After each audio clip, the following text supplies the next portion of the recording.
Welcome back to IDP Plus Trends. On this episode, we will discuss the Week 14 offensive waiver wire pickups for you going into this last week of the regular season in fantasy football.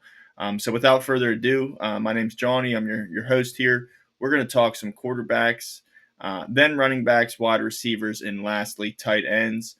Going right into the quarterbacks. Not a lot of time to spend on the quarterback section. Hopefully, at this point, a week before the playoffs, you're not streaming quarterbacks. But if you are, I'd look at one specific matchup.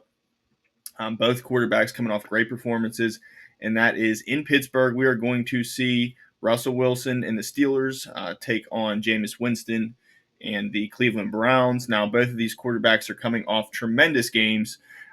We'll first look at Jameis Winston. Jameis Winston, 497 passing yards, 4 touchdowns, also 3 picks. But big note takeaway there is the passing yards, almost 500 with the 4 touchdowns versus a good Denver defense that was surprising. Game script kind of helped in that game, but Jameis nonetheless coming off a great performance. Week 12, 2 weeks ago, Pittsburgh and Cleveland actually played in the snow, as you might recall. In Cleveland, Jameis Winston in that game did not do as well, to only 219 passing yards, no touchdowns, and 1 interception. So I know these teams played 2 weeks ago, and that stat line doesn't sit well, but it was in the snow. In Pittsburgh right now, doesn't look like there's going to be snow like that come Sunday. So I think this is going to be a different environment for Jameis. Hopefully it's still a close game. He's needed to throw the ball. I don't expect them to be up on the road at Pittsburgh. So I think Jameis is going to have to throw the ball plenty here. Maybe he gets back Cedric Tillman. Looks like it as it is. He has good chemistry with David Njoku, especially with Jerry Jeudy and also Elijah Moore too. So Jameis is rolling. And we look on the other side of the ball to Russell Wilson. Russell Wilson last week, 414 passing yards and a 44-point performance for Pittsburgh. Both of those stat lines kind of unheralded for Pittsburgh as far as the quarterback and the team with that much success throwing the ball and scoring that much. But 414 yards, 3 touchdowns, and 1 pick last week for Russell Wilson versus Cincinnati.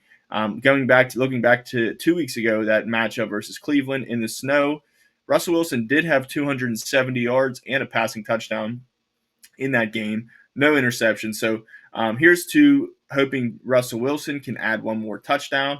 If he can give us 270 passing yards and 2 touchdowns, that'd be a tremendous outcome, and I think a little bit more than to be expected.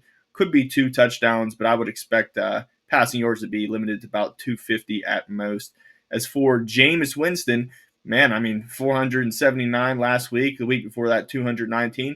Let's say he gets 275, almost 300 passing yards, a touchdown pass, and maybe a touchdown ran in, or 2 touchdowns combined would be a great outcome for him. I think both these quarterbacks have that type of potential in this game, in a divisional game.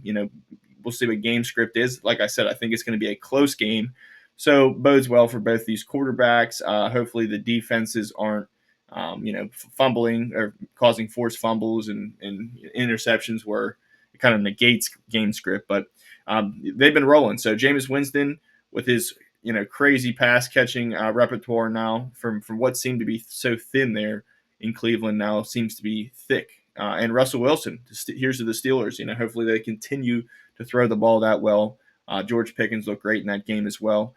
Moving on to our running backs. Listen, we all know there's only one guy that you should be absolutely be putting in a waiver for, no matter if you're playoff number 1 seed and you need him, or number 8 seed and you don't need him. You should still be putting a claim in for running back Isaac Guerrero, with McCaffrey now out for the year, Jordan Mason on IR. Somehow this is now to the third. The job is now the third stringers. Isaac Guerrero has actually looked good this season, but this is all about volume. This isn't the same with Brock Purdy hurting, Deebo Samuel a little bit hampered, Ayuk down. Like, this isn't the same offense that it once was in San Fran. We can tell by their record.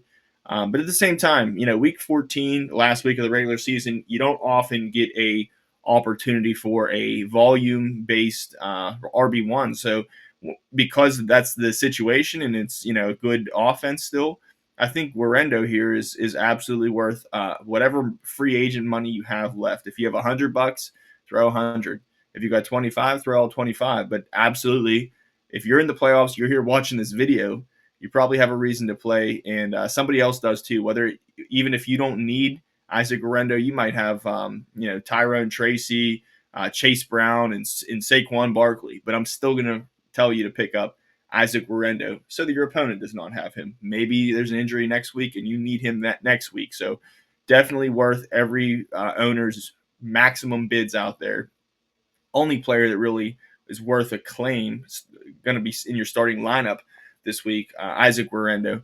After that, now you're looking at like guys that are on the fringe, RB2s, maybe RB1/1.5s, Amir Abdullah, Alex Madison maybe back this week, maybe Tank Bigsby gets more touches this week. We'll see in a bad game script. But these are not players you want to count on, nor spend a waiver claim on. So it's kind of a you're obviously going all in for Warrendo. You probably don't want to waste a claim on these guys, these placeholders. After that, it's kind of thin. But I think there's me. If you've listened to my stuff before, I like talking deep, deep pickups here. There were a couple. This isn't a horrible week. First, I want to talk about Sincere McCormick, owned in 0% of Yahoo leagues. I like talking about this zero owned running backs out in Las Vegas. I did it with Dylan Laube, struck out a couple weeks ago. We'll see now about Sincere McCormick. Week 13 versus a tough Kansas City defense. He had 12 carries for 64 rushing yards and two receptions for 1 receiving yard. Now, not a huge factor in the receiving game, it looks like, to this point, these 2 games so far. But Sincere McCormick, to this day and age in the NFL, 2 games, 17 carries, 97 rushing yards. That is good for 5.7 yards per carry. So he had that nice game last week, and then week 12 versus another tough opponent in Denver, had his first game, 5 carries and 33 yards. So those 33 yards from the first game and 64 from the second give us that 97 yards. And I'll tell you what, same spill I'll give about McCormick as I did with Laube. They have a lot of running backs to pick and choose from in Vegas. Not many that can be 3 down or at least first 2 down running backs. I mean, Madison a little bit. Zamir White and Madison both average under 4 yards per carry, actually just over 3 yards per carry. Is how I should be stating that. And Sincere McCormick, undrafted rookie out of University of Texas, San Antonio. He gets a favorable matchup if they want to stick with him. I think they will.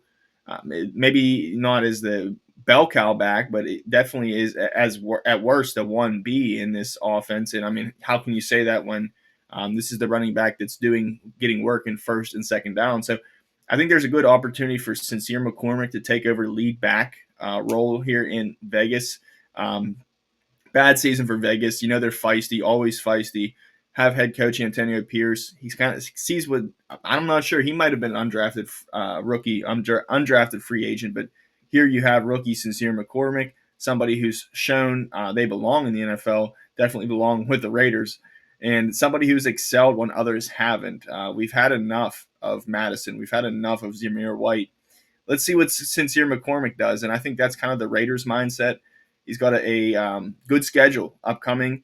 Tampa Bay this week, not a killer, against the run. Then he's got Atlanta, a little bit of tough matchup in Week 15, but then the next 2 for your semis and championship matchups. Week 16, good matchup versus Jacksonville. Week 17, good matchup versus New Orleans. So Sincere McCormick, this might have some staying power. We might see Zamir White, and Madison return, and that's how things will stay. But if you're in a deep league and you don't want to spend a waiver claim, I don't think anyone's out there spending a waiver claim on Sincere McCormick. I think by come Friday, Saturday, we might hear news. We're going to know if this is a good play or not. Maybe there's news of Madison still not returning, maybe a mix of that, and they're liking what McCormick does. So, this isn't a guy you're going to pick up on Tuesday and know what's going to happen, but this is a guy you want in the mix of your team because there's not many running backs out there getting touches and not lead touches. And, I've said Isaac Warrendo doesn't happen often. If you swing and miss there, you might look for Sincere McCormick. And if not, I got one more rookie, Still talking about Kimani Vidal, only owned in 16% of Yahoo leagues. Only 4 carries for 20 yards versus Atlanta in Week 13. And, of course, we were all excited in the community because, J.K. Dobbins, we heard the news, he's on IR. Something in his knee, I believe a knee sprain, out 4 weeks now. I thought it was just going to be maybe one. So it turned into 4, and boom, Kimani Vidal to me was like worth his weight in gold, and especially in deeper leagues. But he didn't have many opportunities to do much with, but he did. On those 4 carries, he had 20 yards, average of 5 right there. And also the longest run of the game for the Chargers was a 16-yard trot. So you had Gus Edwards on a week where Gus Edwards only got 6 carries for 32 yards. That's granted an average of over 5. So Gus Edwards did well with his opportunities too. And this is not a backfield that has great matchups coming up. They've got Kansas City in Week 14, Tampa Bay decent in Week 15, Denver tough matchup in Week 16, and then finally championship matchup is New England, which is middle of the pack. So middle of the pack / bad matchups the rest of the year for Kimani Vidal. But the thing here is if you're in a maybe 14 to 18 man league, the thing that matters is opportunity. And I think Kimani Vidal still, because J.K. Dobbins is out 4 weeks, I think that's why Kimani Vidal is still a intriguing pickup. Like there's still 3 weeks that this backfield is not, completely settled. So listen, Gus Edwards did not set the world on fire. Neither did Kimani Vidal. But Kimani Vidal, I think, gets more carries in these next couple games without J.K. Dobbins. They want to see what they have in the rookie. You're hoping that the Chargers are up in games. Maybe the fact that they're playing Kansas City, a tough defense, is not so much a bad thing against Kimani Vidal. Maybe, we know he's better in the passing game. Maybe they're down in the game. Kimani Vidal gets some love in the passing game. And that's how he gets his value is through the passing game and a couple more carries maybe sprinkled in there too. But yeah, hold him, stash him as long as you can. If you absolutely need to drop him, go ahead and do that. But absolutely not startable, but somebody who I want to still stash, especially if you can afford it. And your team needs running backs. Moving on, one more guy. We're speaking of running backs. He is on bye this week. Don't like to do that, but it is a tight, week for running backs. So Jaleel McLaughlin, 12% owned in Yahoo leagues. Just don't forget about him next week if you don't want to spend a claim this week. He's coming off 14 carries for 84 rushing yards versus Cleveland, and received 10 more carries than either other back in that backfield. So pretty notable there. I'm not going to be able to have him for this last week of the regular season, but you will be able to have him for fantasy playoffs. Hopefully you don't need Jaleel McLaughlin, but if you do, keep him on the radar going into next week. Moving into wide receivers, kind of a juicy week of wide receivers. Some, for shallow leagues, some for deeper leagues. The first one I think is the deeper kind of pickup, and that is Adam Thielen because he's only owned in 33% of Yahoo leagues. We kind of forgot about Thielen in part to the bad Carolina offense and in part to the hamstring strain that had him on IR, but he's played 2 games since he's come back. He's done pretty well this last game. 8 catches, 99 yards, and a touchdown, and that very easily could have been 2 touchdowns for Adam Thielen. Bottom line for Thielen, you're wondering, that was with Coker out, Jatavian Sanders was out too. I don't know that either of those guys, especially Sanders, comes back here in Week 14. You're hoping that's the case if you have Thielen. You don't want to mess around and find out. But at the same time, if things stay the same, Adam Thielen looks like the number 1 receiver ahead of Xavier Legette, who also deserves attention too, deserves mentioning. But Adam Thielen, I think, is the breadwinner out of these two. Showed great chemistry, looked to be the wide receiver 1, led the team with 10 targets. And I call him a wide receiver 3/flex. I think he's got a horrible, bad bottom 5 matchup this week versus Philly. But maybe Carolina will be able to throw the ball. They look better their last 4 or 5 games. Last week being one of those, of course. So Adam Thielen, here's to hoping that Bryce Young and Thielen continue to develop chemistry and, can also get back in the end zone this week. I think it's very possible. Moving on, Keon Coleman, some of those shallower leagues out there, owned in 42% of leagues. Really like Keon Coleman. This is a tough one. I mean, Adam Thielen's the number one receiver, but I'd say like these priority between Thielen and Coleman might be tied. Maybe a little edge to Thielen because of the volume. But Keon Coleman, 42% owned, did not play in Week 13 due to that wrist injury. May have been dropped, so keep an eye out for Keon Coleman. Don't forget about him this week. As a matter of fact, if he's still available and you didn't have to get him last week and you can get him this week, props to you because you didn't have to hold him and waste last week. So even better. But yeah, last two full games he has played, Keon Coleman looked so good. Different player than he was in the first half of the season. 14 targets in those two games for 9 catches, 195 yards, and a touchdown. So almost averaging 100 yards over the last two games with a touchdown. Tremendous, trajectory, what he was looking like before that wrist injury. He's got a great schedule. Hopefully, granted, he can come back this week. Week 14, they've got the Rams. Buffalo plays the Rams. Great matchup. Then Detroit, great matchup. New England, another great matchup before finally in the championship. He will have a bad matchup versus the Jets. But Keon Coleman, I mean, no wide receiver one. Doesn't really matter as long as you get a piece of the high performance Buffalo offense, and that's what you can do getting Keon Coleman. So I don't know that the volume is going to be there, 7 or 8 targets a game. I don't think that's really sustainable. But all you really kind of need is 4 or 5 catches. Maybe you'll get a touchdown. Seems like he is capable of scoring touchdowns, maybe a factor in the red zone that we haven't tapped yet. So I'll call Keon Coleman a high upside wide receiver 3 and a pretty strong flex play, especially in deeper leagues. And finally, one more receiver I wanted to mention is Cedric Tillman. Might be out there, didn't play last week as well, only owned in 43% of Yahoo leagues. We know he's fallen off after 32 targets, 21 catches, 255 yards in 3 games. The first 3 games that Jameis Winston, after the Amari Cooper was traded and he got paired up with Jameis Winston. The last 2 games he's played, one of them he left to injury versus Pittsburgh, but that game and the one before it, yeah, he's settled down for sure. Only 5 catches and 75 yards in that game and then some. So the volume likely won't be the same. Elijah Moore looked good alongside Jerry Jeudy, who looked terrific. David Njoku got 17, I believe, targets last week. So crazy numbers in a crazy game, and I don't think it's going to be that crazy where Jameis is throwing darn near 500 yards. But Cedric Tillman, I think he offers enough volume and upside as a flex play, especially in deeper leagues. Not somebody you want to really trust on in a tough matchup versus Pittsburgh if you're maybe depending on a win to get you into the playoffs, but maybe he can show some consistency, and whether or not you play him this week might be back on trajectory for a good, solid wide receiver 3 moving down the line. So Cedric Tillman, don't forget about him. If maybe he's not out there, but Elijah Moore is. Elijah Moore would also be a good, solid pickup.